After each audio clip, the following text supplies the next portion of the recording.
I'm Glenn Jarrett, and for those of you who don't know, I'm the CTO for Safran, and I guess I've been in the development game around project controls and particularly risk analysis software for about 15 years now, originally with the PertMaster or Primavera risk analysis product, and joined Safran a while ago to build what we hope you'll agree is the next generation of risk analysis tools. So I'm going to turn off my camera now to give you the maximum bandwidth available to actually show you the product. Hopefully you can now all see Safran Risk. One of the, having come from, as I mentioned, the sort of the PertMaster Primavera Risk Analyzer product, one of the objectives we had when we wanted to build the next generation of tools was to make it a very simple and straightforward product to use. Because as I'm sure you're all very aware, right? You're not in these products on an hourly basis, or even a daily, or even a weekly basis. Sometimes it's every couple of months, maybe once a quarter, that you use these tools. So we wanted to make it very easy and straightforward to come in when you do and to use the product. So that's why we developed this interface you can see here, where we kind of have a tabular system that drives you through the analysis process. And we build up all the risk inputs here on the left. We have the analyze in the center, and then we have a series of advanced reports on the right hand side. But before I get into the details, just to come back to what Mark mentioned there about integrated cost and schedule analysis. So prior to the release of Safran Risk about a year ago, there wasn't really a product on the market that allowed you to do a fully integrated cost and schedule analysis. There are tools that allow you to sort of have an interfaced analysis. So you can provide what a lot of people have done is run a schedule analysis and then feed in to a cost model, typically in something like at risk, the schedule outputs, and then create a cost analysis from that. So, but now in Safran, you can actually have a totally integrated model for the first time. So I'm going to show you that in some detail as we go through the tool. What I'll start by taking you through is the process for running a schedule risk analysis. And then I'll loop back and I'll show you how you can really easily integrate that with a cost model as well. So let's start with the schedule. The schedule can come from a variety of sources. So Safran, we have our own Safran project scheduling environment, so which is what you're looking at now, which comes for free, fully embedded inside Safran Risk. But the schedule data itself can come from, of course, Primavera P6 or Microsoft Project or Safran Project, of course, our own planning tool. When the data comes in, we totally validate that everything is exactly as you'd expect from a scheduling perspective. And once inside the tool, you have all of the capabilities you'd expect from a full scheduling and project management application. So if there are any minor tweaks you need to make to the schedule once it's inside Safran, you can do that directly inside the product. Rather than with some other risk tools, you actually have to sort of make the changes in the source product, and that makes the overall end-to-end process of running a risk analysis much slower. So in here, you can make the changes directly inside the tool. Also, all of the data from your source product comes straight into Safran Risk, and that allows you to create a number of powerful filters inside the tool, so you can filter on any of the data we have. For example, if you want to just filter by the design WBS, we can do that very simply. And the powerful thing in Safran is that once you filter down to this particular, in this case, WBS, the whole product is actually filtered to that WBS. So now, when I come to show you the other tabs later on, if I had this filter applied, you would only see that WBS across all of the inputs and all of the outputs. That's very powerful if you're dealing with some large complex schedules and want to focus in on one area of the schedule for risk analysis. The final thing on the schedule side to show you really is that rather than with some other tools, you have to manually run, in fact, most other tools, you have to manually run a schedule check of some kind. In Safran, that's an automatic process. So if I switch now to show you schedule warnings, this runs constantly, keeping an eye on the schedule for you, and lets you know of any potential issues from a risk analysis perspective. And that includes, of course, things like your must finish on and must start on constraints, but also any kind of broken logic, progress out of sequence, open ends, etc., that would prevent the model from giving you the most accurate results possible. Also inside Safran, this report is totally interactive. So you can see here the hyperlinks on the left. So if there are any issues that I needed to address, I can simply click on the item in the report and it takes me straight to that activity. So I can then correct any potential problems I might have and move on with my risk analysis. So let's assume at this stage we've imported our schedule correctly and we're happy that the schedule is of a suitable quality for running a risk analysis. The next thing we need to do, of course, is to add any risks that could apply to this schedule. And we do that in our project risks tab here. And this is really our quantitative risk register. So what do I mean by that? Well, it contains all of the risks that could possibly apply to this particular project. And all the risks in Safran terms, we have 3 different kinds of risk that we support. Standard, which as you can see, most of these are, as indicated by this design specification change risk that we have here. Standard risks are typically risks you would have in a qualitative kind of system or in Excel if you're not using a full qualitative risk management system. So typically they'd have a probability of occurring. So this particular risk has a 50% chance of occurring.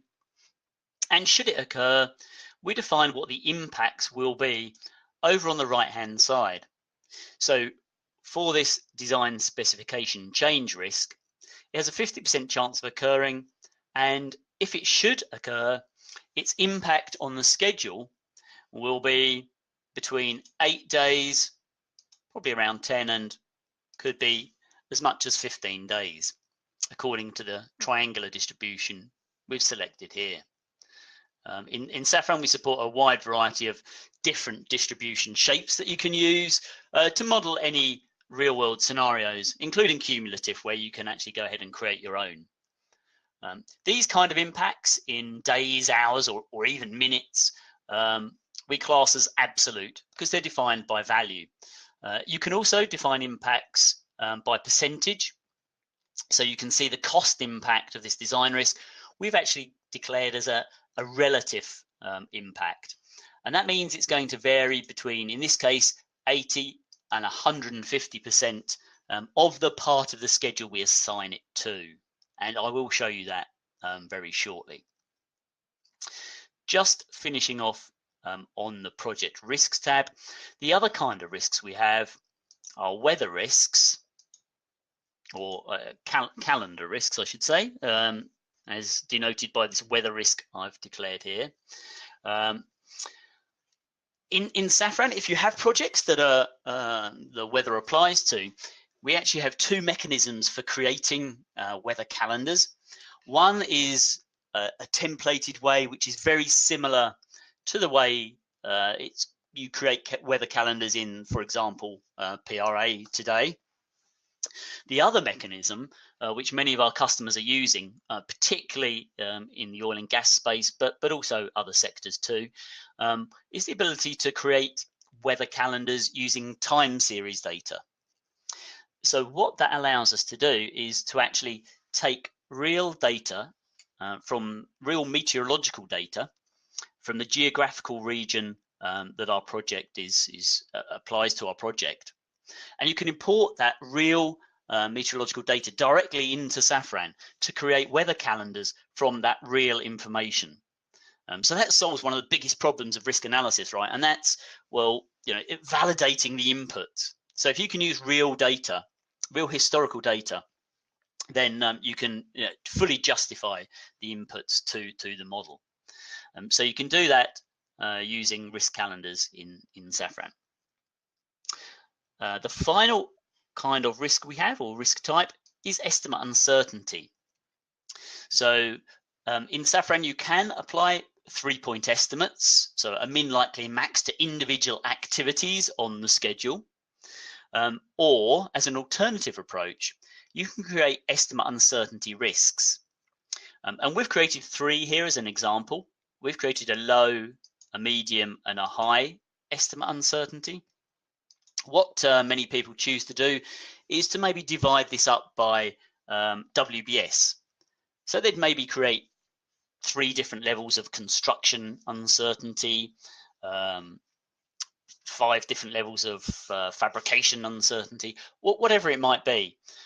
So this gives you, it's similar to templated quick risk in PRA in some ways, but the advantage of doing it this way is when we come to look at the outputs, you get real visibility of how that estimate uncertainty is affecting your project relative to the impact the individual risk events are having. And that's only possible if you create that estimate uncertainty using risks in this way. But just to be clear, if you prefer 3-point estimates on activities, you can do that too.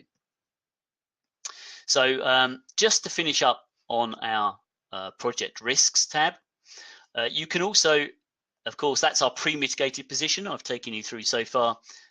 You can also create a post-mitigated position as well, where you can hopefully reduce either the probability of the risk occurring or the impact it'll have should it occur by performing some actions. And you can also define what the actions are within the post-mitigated position section 2.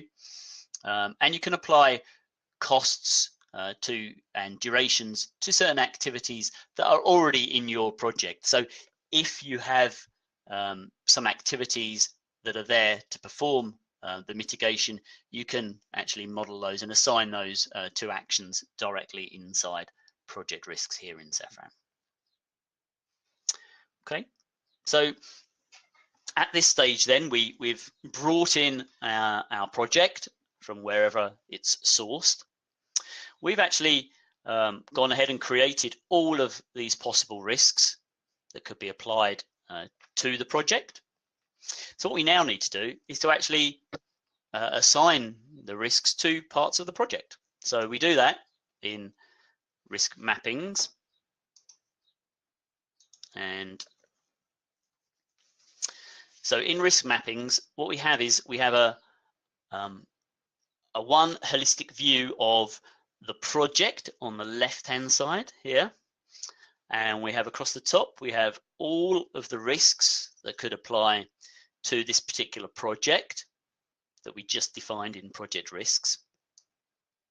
And to go ahead and assign risks to either individual activities or to whole portions of the project, we can simply check the relevant box. So as an example, if I wanted to assign the design risk maybe to the whole preliminaries phase, I can just check that summary level, and that will assign the risk across that whole portion of the project.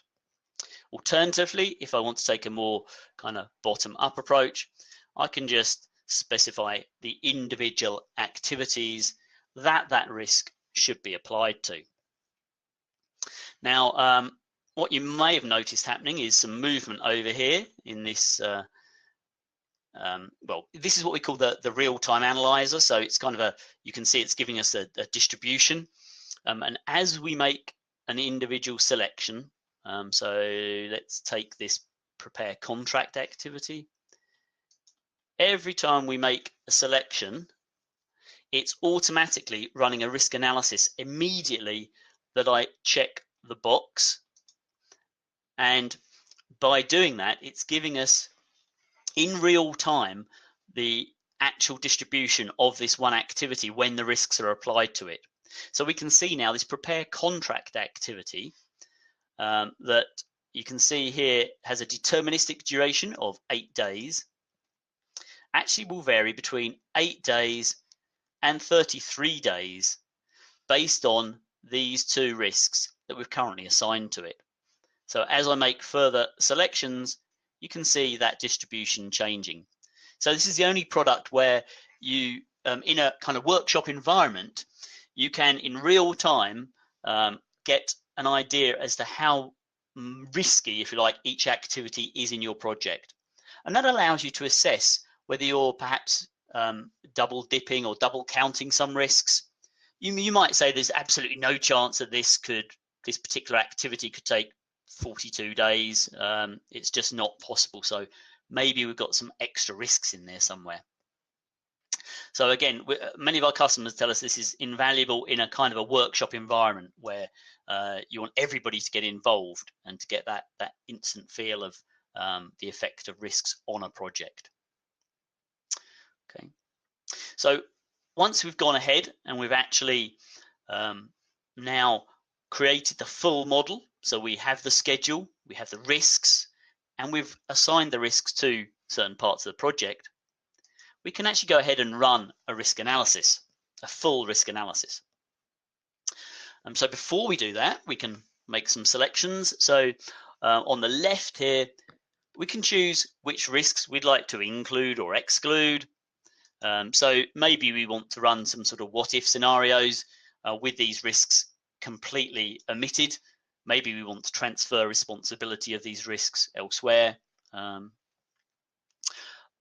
Something else we can do, of course, is we can run a pre-mitigated position or a post-mitigated position.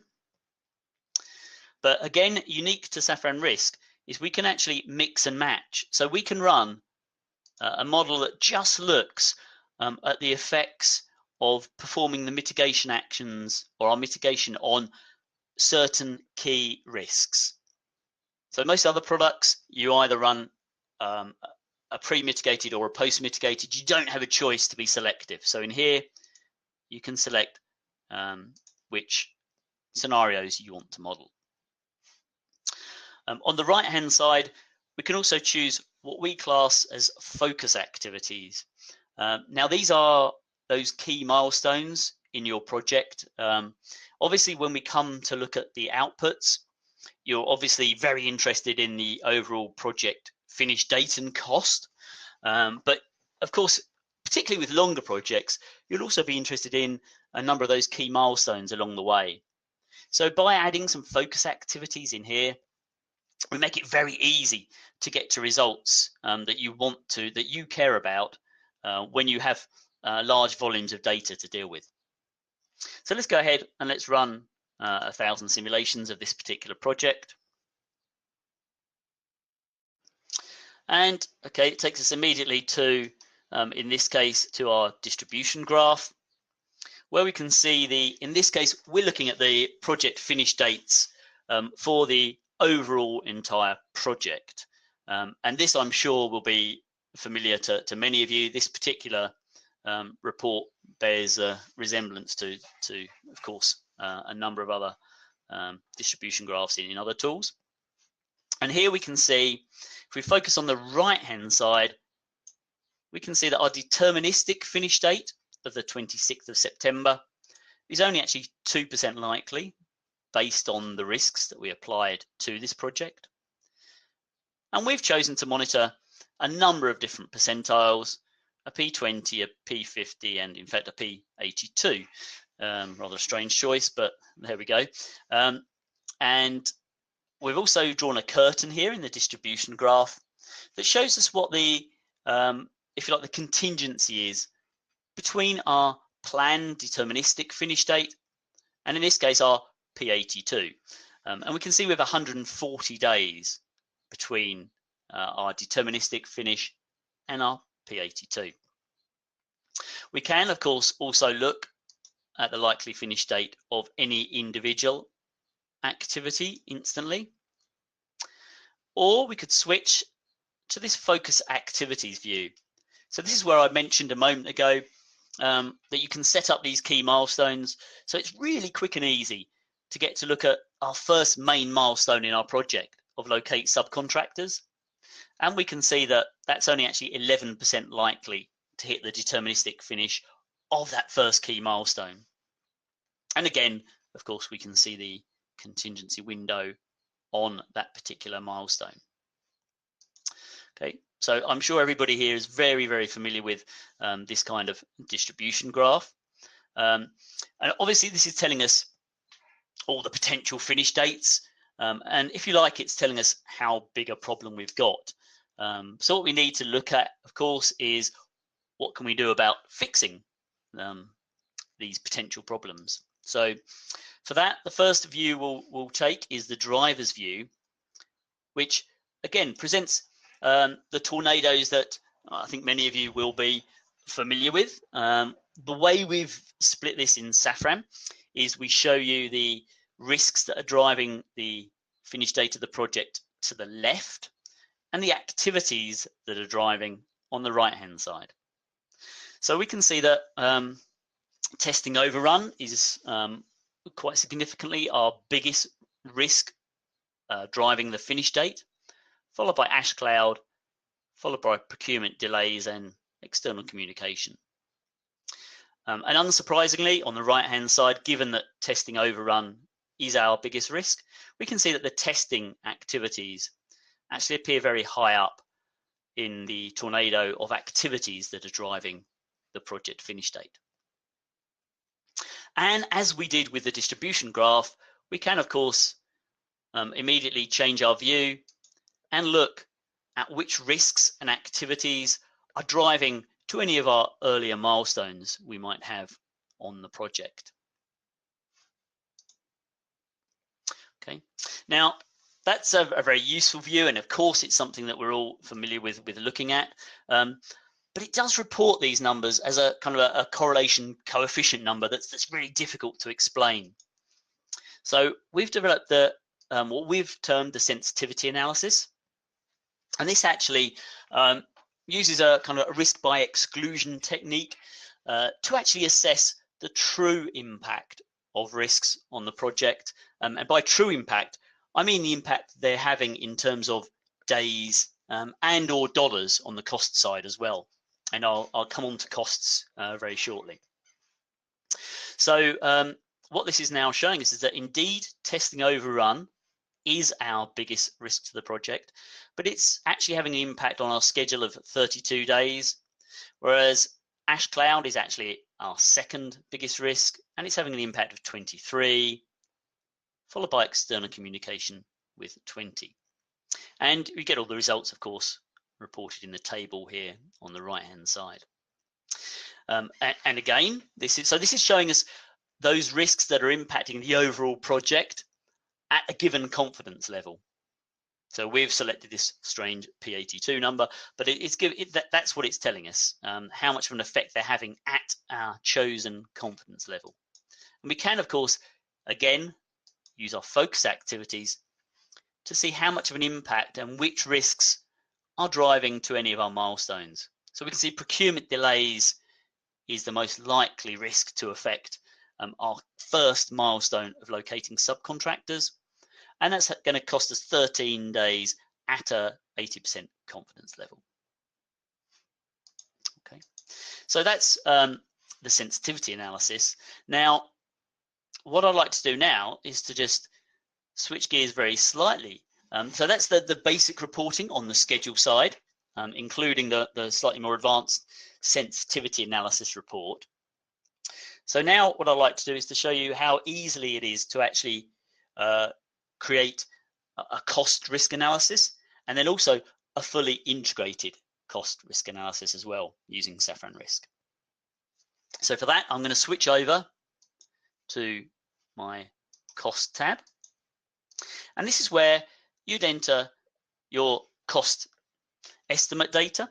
Now, of course, many people will be using Excel typically for that data, so we can, of course, import and export our data to and from Excel, and that applies to all parts of the product, not just to the cost particular tab I'm showing you now.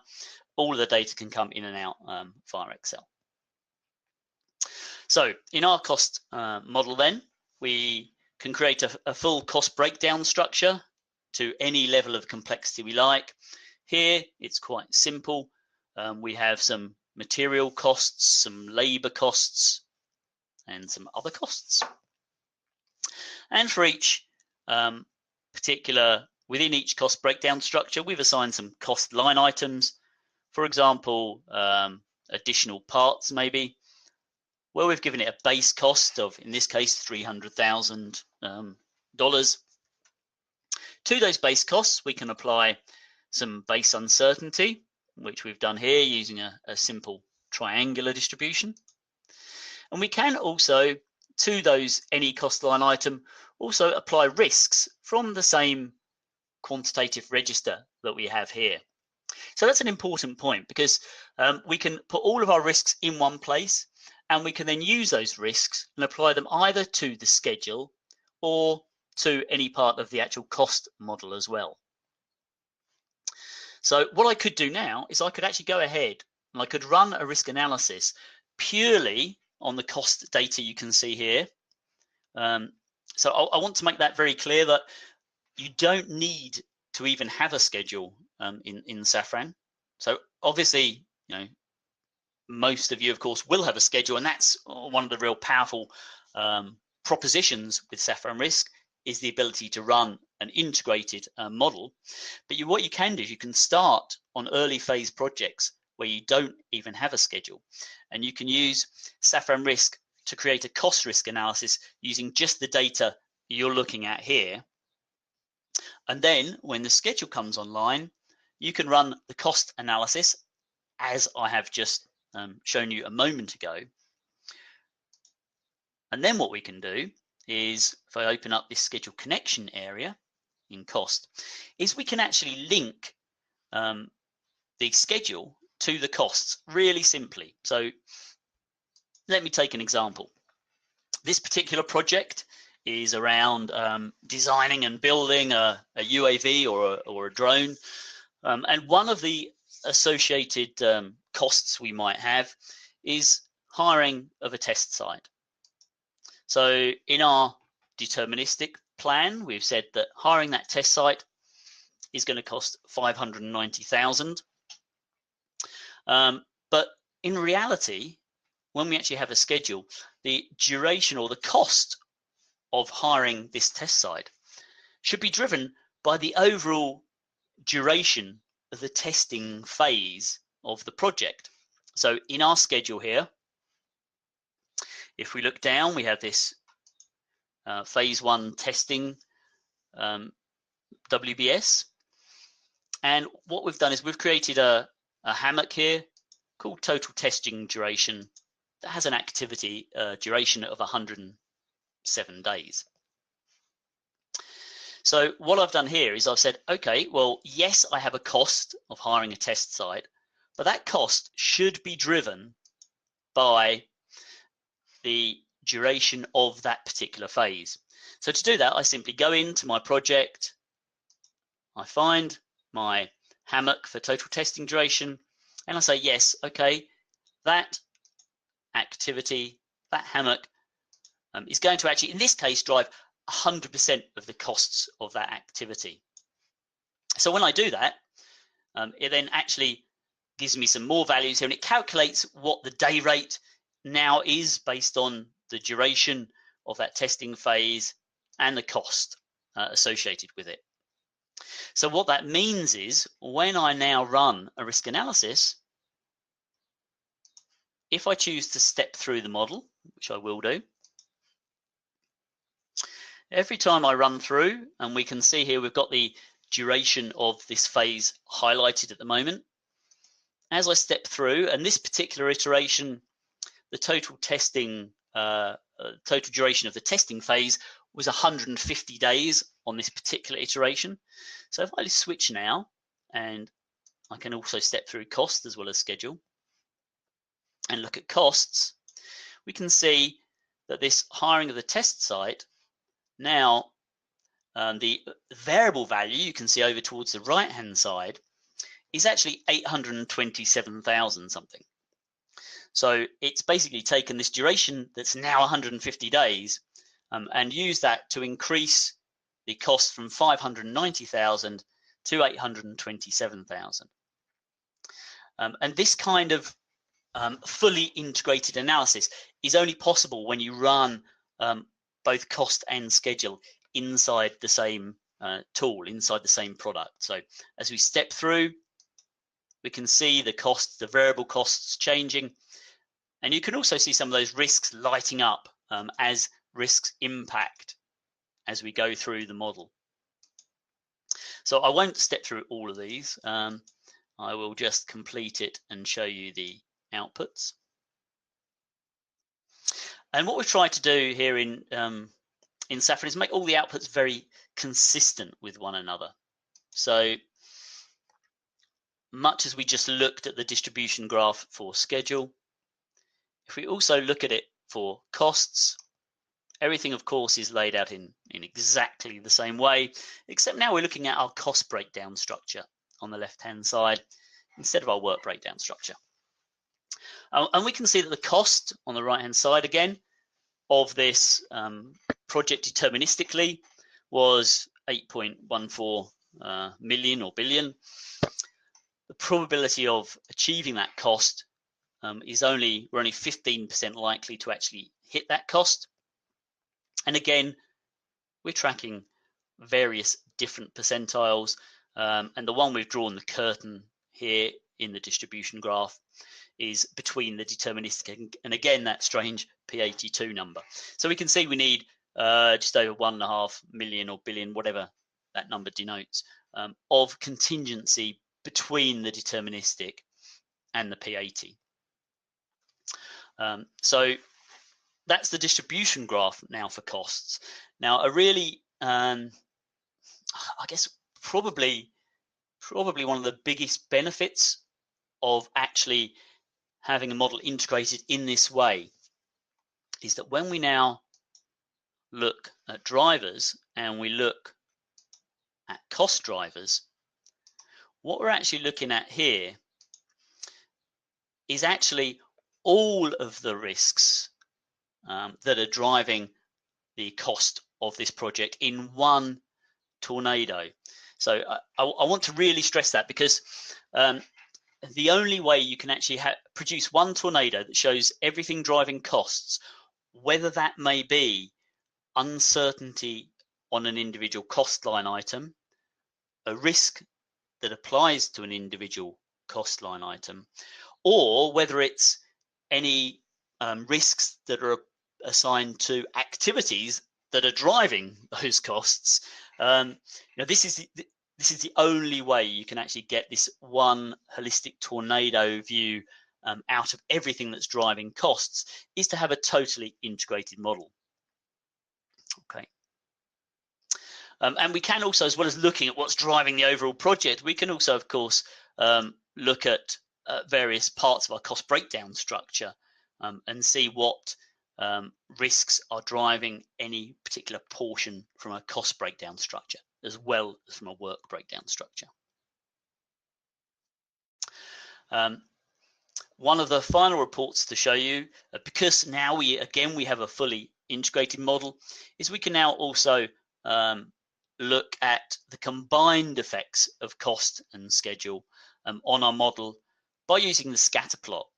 So this, of course, is showing us how likely we are to come both within our planned finish date and our budgeted cost as well. So we can see that sadly these green dots actually represent where we've come within both our planned finish date and within our budget, and that's only actually occurred 1% of the time at the moment, whereas the red dots actually denote where we're outside of both our finish date and our cost, and sadly that occurred 85% of the time in this particular instance. But as well as looking at the kind of deterministic dates, we can also use the scatter plot to actually target different finish dates and see how that affects the results. So if we were to target a different finish date a couple of months further down the line, we can see that we're now actually 12% likely to come still within our budgeted cost, but within our newly targeted finish date. And we can, of course, also see the effects of targeting a new budgeted cost as well. So I think that the final report I'd like to show you, and another unique report within Safran, is the risk trending report. So many of you will be familiar with kind of this sort of distribution comparison reports that are available in a number of products, and we of course also have those too, where you can look at things like a comparison of your pre and post mitigated position, where here we can see we're saving 45 days between our pre and our post mitigated. But uniquely in Safran is we can also look at how our project is performing from a risk perspective over time. And we do that using what we call our trending report. So this particular example you're looking at here is where we've modeled the same project over 6 different stage gates or review cycles. In this case, quarterly, from August 16 through till November 17. And we've chosen to actually track our P82 in blue. Kind of reddy orange color is our P50, and the green is our P20. So we can see for each different stage of the project how things are performing over time. And what we'd really like to see is what we're seeing in the latter 2 phases, is where as we move through the project, we'd sincerely hope that our higher percentiles start to reduce significantly as we track over time. And that really is where I'd like to close today.